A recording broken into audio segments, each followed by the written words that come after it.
This is the Archie Miller Show, an inside look at Dayton Flyers basketball through the eyes of the coach.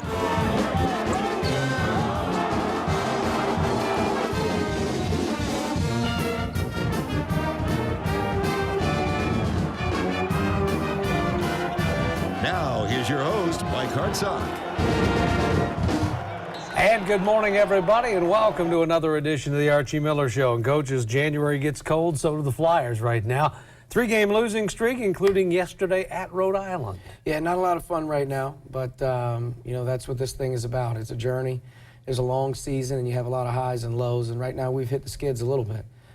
Fine line between confidence and not having it, because it can really paralyze a lot of areas, and that's what we're trying to correct. Yeah, I was going to say, whether you're a veteran player or you're a first-year guy, confidence is key in this game, and there's very little margin for error.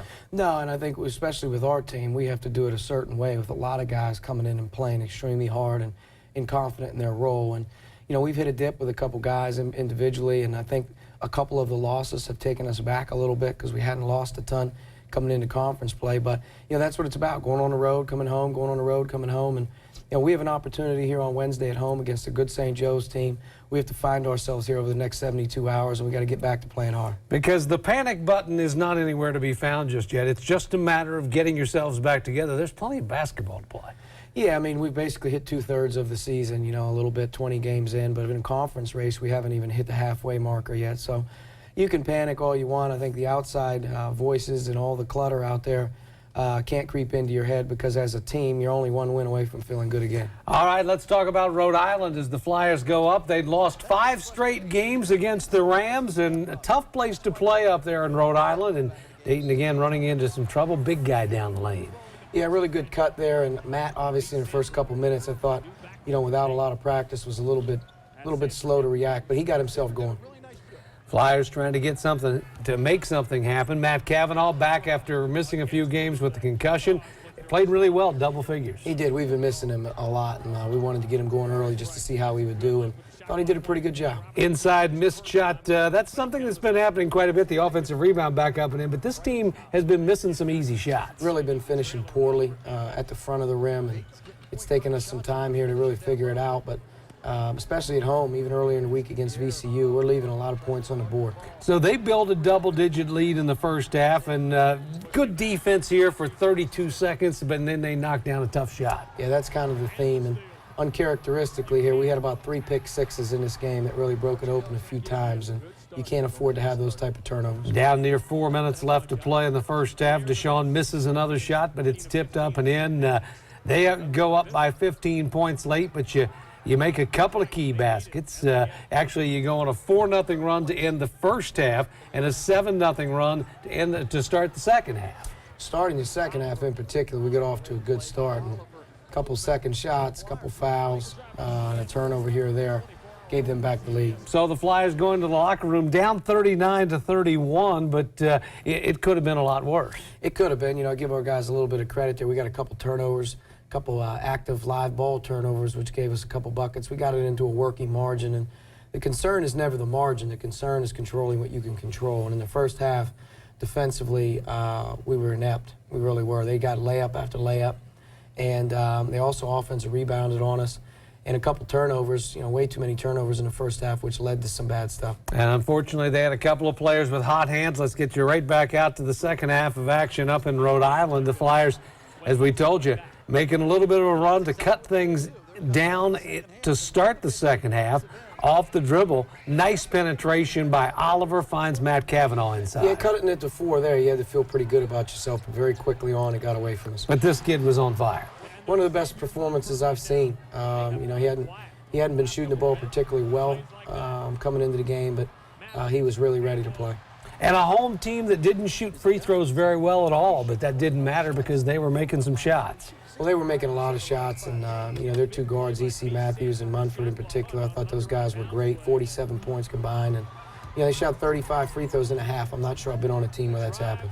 Down the lane, they get the basket and the foul and building it out to a 15, 16-point lead midway home. And V. Sanford, who's trying to get things happening, got a nice roll on the rim that time. Yeah, he did. DeSean got a quick and one there, and give our guys credit. It wasn't workable there for a little bit. We continued to fight and grind and stay with it. Under 7 minutes left to play. The Flyers trying to make something happen defensively, give up a basket here, but hurrying down the court the other way, laying it up and in. So Devin Scott able to sneak behind the defense there, and it was a 15-12 point game. But every time the Flyers would try to make something happen, they started making a few free throws, and that was the ball game pretty much. Yeah, we weren't able to get the stops that we needed to get that thing in workable margin. I did think Scooch did a good job in the second half of pushing the ball and getting us some easy baskets, and great back screen, a good cut there by V.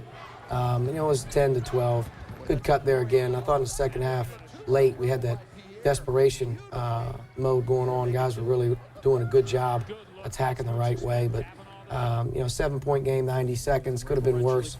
So, we have it in us. It's just right now we're not getting it done, and that's a simple play right there. If you look at it, you can tell team's not all the way there. Yeah, they missed the free throw. They get the rebound and the foul, and on the scoreboard it ends up 88-76. The Flyers fall by 12, and turnovers continue to be a problem not only yesterday but all week long. Yeah, and some of the turnovers are unforced, some of the turnovers are forced, but, on the road in particular, you can't have sort of the pick sixes going on where you throw the ball and a guy steals it. And I think a lot of that yesterday was due to that clouded mind, that not that ferocious attack mode mentality that you're not going to get denied. And we probably had 4 or 5 just lackadaisical plays where you're looking out there and you're saying it's not us. All right, we're going to take a break. When we come back, it was a week of Rams for the Flyers. The VCU Rams were in town on Wednesday. We'll take a look at that and more when the Archie Miller Show continues. So don't go away.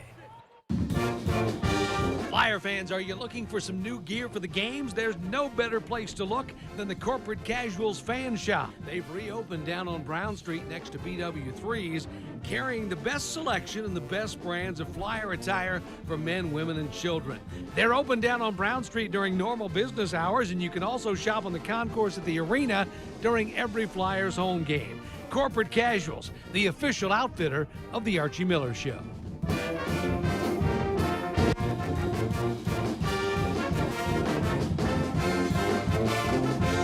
Welcome back to the Archie Miller Show. And, Coach, it was the Rhode Island Rams yesterday afternoon on the road, but a very, very good VCU team came to town early in the week. Shaka Smart has really developed a program there that is working on all cylinders.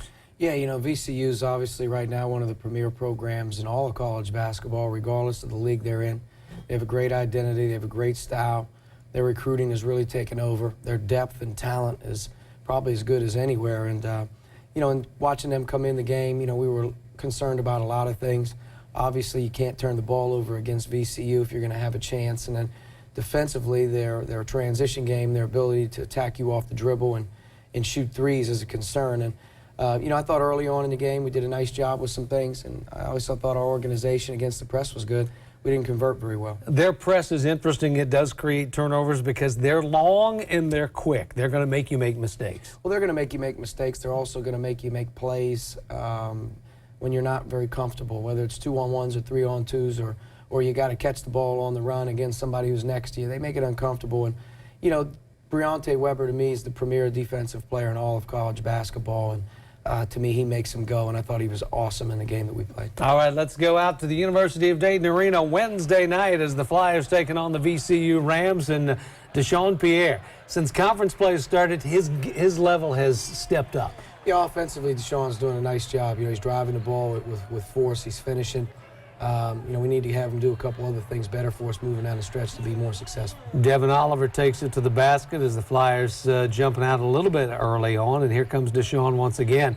The way they pressure you, you've got to take them off the dribble a little bit. You got to take them off the dribble, and again, another good drive. And, I thought early on in the offense we were fine, and, it's a good kick-out pass right there to Scooch. I mean, we had some things working for us, and once we started to miss a couple easy ones, and they hit a couple, it got a little stagnant. Here comes Pierre again, looking for something to happen, decides to take it himself, down the lane, tough shot, gets it to go. And then on the other end of the court, though, offensively, VCU can do a lot of things to you, and there's Weber going to the basket. Yeah, really, really quick, and they did a great job on ball screens most of the game. we switched and had some real mismatches, and we weren't able to get them corralled. V. Sanford leans in and scores it there as the Flyers try and take advantage of the home court. Nice shot here. They're a real good shooting team. They're not as good an outside shooting team as maybe they were a year or two ago. Not as good as they were a year ago from three, but still very effective. Working inside, DeSean Pierre is able to muscle it up and down, but back on the other end, they go inside, and this is kind of what they do a lot better this year. Well, Graham and Reddick obviously had unbelievable weeks for those guys in their 2 road wins, and I think they're one of the best front court duos in the country inside out. And again, the storyline continued, missing easy shots as Jalen Robinson is able to pick one up and put it back in. Here against the pressure, this is what you're talking about, making uncomfortable plays. Yeah, they're going to put you in positions where it's 2-on-1 or 3-on-2. In some cases, the guy with the ball isn't as used to having it. But, you know, we had our chances in the first half to convert. We just didn't. Nice play that time. Price gets behind the defense. Here comes V. Sanford coast to coast, gets the basket and the foul. And this one was in the first half, Dayton was hanging around, but then right here at the end of the first half, looks like a home team bounce, but it was the visitors that get it to go, and they go into the locker room up 36-27 and had to be feeling pretty good about themselves. Yeah, but I thought they played extremely well, maybe the best half that I'd seen them play in conference up to date. They were ready to go. But again, you know, we're a few less layups, a few turnovers unforced from being, you know, anybody's game. And coming out in the second half, I thought that was our mindset. And you know, when it was a 9-point game, 7-point game, 6-point game, we got fouled. And we went to the line for 2, and you came up empty. And that's almost like having 4 more turnovers than you really had. Right. And, you know, that really, to me, was just a deflating part of the game. All right, let's go back out to second half action Wednesday night at the University of Dayton Arena. Here comes DeSean working down low, working hard for 2 points inside there as the Flyers trying to cut back into a lead, which was 9 at halftime. And Jordan Seibert, nice to see Jordan making a bucket, but he needs to get things on track. Yeah, he's a little slow starting here in conference play compared to some of our non-conference games, and we're going to need him to obviously not only give us some points on the board, but he's got to make some more aggressive plays. V. Sanford misses, but Kari Price able to knock down the 3 from the top of the key. And Dayton continuing to battle against the VCU defense. Outside, Seibert for 3 more. Yeah, good shot. You know, offensively, we moved the ball pretty well. Got some open looks in the second half. And there's a great pass by Scooch and a good finish. Scooch able to hang on to the dribble, and Devin Scott working it inside. Here they are in their half-court offense. Weber running the point out front and able to just take it to the basket. Yeah, it's partly the guy guarding the ball. You know, we got some switches. We had some guys on unorthodox matchups that, you know, allowed guys to run into screens, and we weren't able to protect the rim. Speaking of switching, in their half-court defense, they want you to try to make plays too, because they're trapping and trying to make things happen. Yeah, they did a lot of pressure, you know, in the first half, you know, in the second half. But, you know, the big thing was our inability to get quality looks, and when we did, you got to convert. Back on the other end, after playing defense, they score it inside, and VCU building the lead and not letting go of it after leading by 9 points at halftime. Dayton trying to get back in it. 3-ball fired up and in by Jordan Seibert. But this was going to be too little too late as the Flyers working the ball inside, missing the easy shot, missing an easy shot, and finally the 4th time was the charm, but it took a while. Yeah, just the rim protection by VCU, the challenging at the rim made everything hard.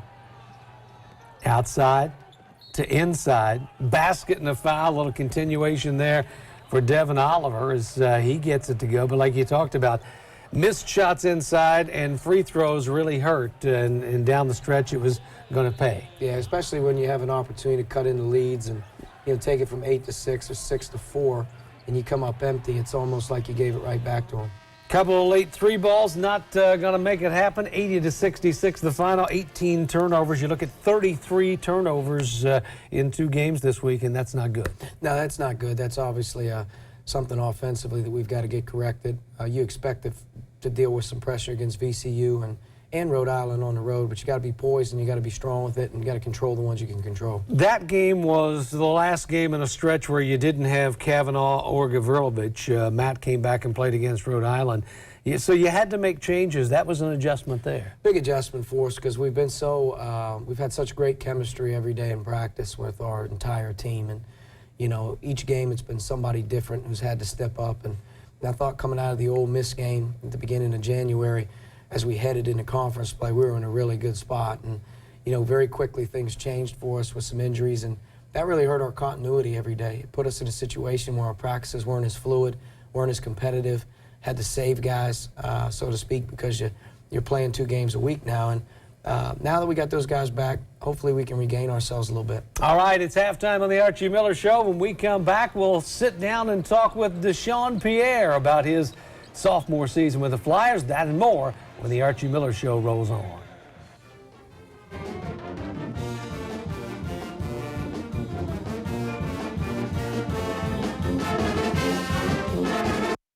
Welcome back to the Archie Miller Show. And Coach, we've been talking about ups and downs of basketball here in the last few weeks. And for DeSean Pierre, his second season with the Flyers, definitely been an up and down season. DeSean didn't quite play as well as he could have in the non-conference schedule, but he seems to be stepping it up a little bit. Yeah, you know, DeSean's obviously in a much different place as a sophomore than he was a freshman. You know, he's physically stronger. He knows the system better. He's a better player, but like all players, you try to, with new teams every year, you're going to have to figure out your niche. And I thought in the non-conference, he felt it out, almost like a boxer who was kind of seeing how this thing was going to work. I think as we approached, you know, certain moments here in the end of December and early January, he's become the guy that we thought he could in conference, which is a, you know, bona fide double-figure score. He's a double-double type of a guy. And as we approach these next few weeks, he's going to be very important that he raises his level of play. How difficult, when you were recruiting him, kid out of Toronto, and of course Toronto's not a real foreign country because it's right next door, but and a lot of coaches recruit Canada, but what did you see in him when you were recruiting them that you figured he could translate this way? Well, obviously from a physical standpoint, his tools are as good as most guys you're going to get, and at the small forward spot, you know, he has a real advantage. You know, with his physical style of driving and posting and the way we like to play, he's a terrific rebounder. From a small forward slot. So right away we identified a guy that we thought could be a bona fide small forward in our style. You know, the thing that you don't realize about him is he's not as worldly versed as some of his other Canadian counterparts that have played a lot of AAU basketball, who have transferred into the United States and played high school basketball. So I think coming in the door, his experience level of high-level competition and the physical nature of the game, that was foreign to him, but he's much better now, and I think as the season progresses, he's going to play a huge role for us. Had a chance to sit down and talk with DeSean Pierre about his second season playing basketball for the Flyers. I definitely try to be more aggressive on the court, also try to think the game a little bit more. Coach Miller is always telling me I need to be aggressive, I need to make sure that I'm thinking the game, not only just trying to go, and that's all I'm really trying to do. DeSean came in with a high level of talent with the ball in his hands. Where he continues to improve is communicating with his teammates. The coaching staff always make sure that all of our players talk more and make sure we communicate so we can be a better team. So that's one thing that I've tried to do over the summertime, is talk to my players and make sure that all of us are all in together. Like any freshman, Pierre had his ups and downs his first season as a Flyer, but this year, those frustrations are fewer and far between. I've been less frustrated for sure. I think our team is awesome, right? Awesome off the court, not only on the court. So I'm enjoying it. I'm less frustrated. I'm just having a good time. Pierre is the Flyers' go-to guy on offense, but he feels comfortable knowing there are plenty of other weapons on the court. Whoever's hot, we all support each other, and we're all in for the same cause, and that's winning. I think Coach Miller and the coaching staff does a good job of letting us know that winning is the only thing that really matters at the end of the day. Coming from Canada, it's a bit tougher for DeSean to get home and see his family and friends. That's one adjustment that continues to improve his second season with the Flyers. I definitely miss my family, friends, but with the coaching staff and the team, it's easy it's easy for me to feel at home. Like they're always around me and making sure that I'm comfortable around here. And I feel like Alex might feel the same way too. Probably feels the same way too. Well, you look at a kid like that who's made really improvements in his first 2 seasons. You got to love what you might see these last 2. Well, I think, the big thing about DeSean is he's a great kid. He's very coachable. He wants to please you. And he's much more comfortable in his surroundings. Like all young people, leaving away from home is the first time experience, and it's not always easy. So the fact that he's improving and the fact that he's enjoying himself, that's a big step. He's a far cry from where he was a year ago, and I can hope to think that as he keeps working, that he'll be one of the best players in our conference and one of the best players to play here in a long time. All right, so the Flyers get back home and try to snap a losing streak this week. When we come back, we'll take a look at Wednesday's game against St. Joe's. That and more when the Archie Miller Show continues.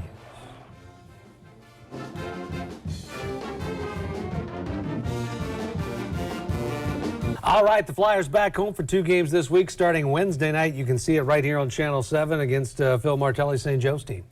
Playing really well.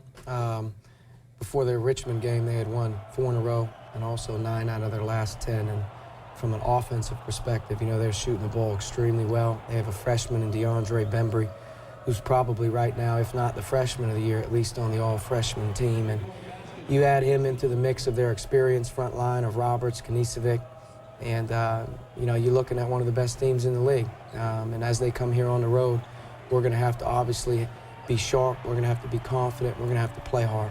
A year ago, they were in town and almost pulled one out as the Flyers were able to get a couple of shots from Kevin Dillard and a couple of free throws down the stretch and end up winning it by the final of 60-56. So here's how it looks for this week. Wednesday, it's Dayton and St. Joe's, 7 o'clock game. We have it live for you right here on Channel 7. And then, of course, on Saturday, it's George Washington, not GE, but GW coming to town. George Washington will be in town for a 12:30 game on Saturday afternoon. So 2 good ones. Yeah, 2 real good ones, 2 important ones, too, because both teams are obviously very good, and they're having great seasons. And, I'm looking at GW, and they lost Keithan Savage to injury, which is a pretty big hit for them, but they were able to win at George Mason. And, right now, George Washington on film is as impressive as any team in our league. So the Flyers trying to get something going confidence-wise after losing their last 3 games, and it's not quite crunch time, but it's a very important week for Dayton as they play 2 at home. Coach and I will be back to look at those 2 games and talk more Dayton Flyers.